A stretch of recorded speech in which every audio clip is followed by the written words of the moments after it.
ગુજરાત 18 લાઈવમાં આપનું સ્વાગત છે। રાજકોટ જિલ્લાના ધોરાજી તાલુકામાં ખનીજ માફિયાઓ બેફામ બન્યા હોય તેમ લાગી રહ્યું છે।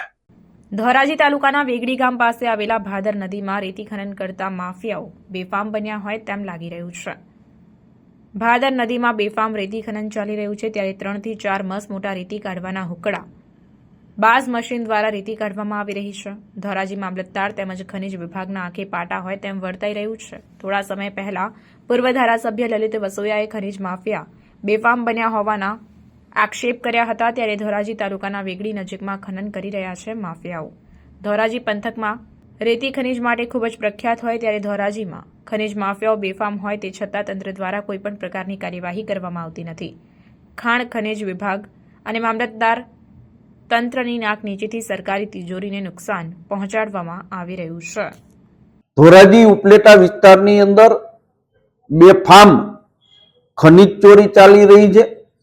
ખનીજ માફિયાઓના ઈશારે જે સરકારી અધિકારીઓ આ ખનીજ ચોરી કરે છે એમની બદલીઓ કરવામાં આવે છે। ઉપલેટા મામલતદારને કલેક્ટર સન્માન કરે ખનીજ ચોરી સૌથી વધુ પકડવા બદલ, તો એ મામલતદારને પણ સજાનમાં બદલી કરવામાં આવે છે।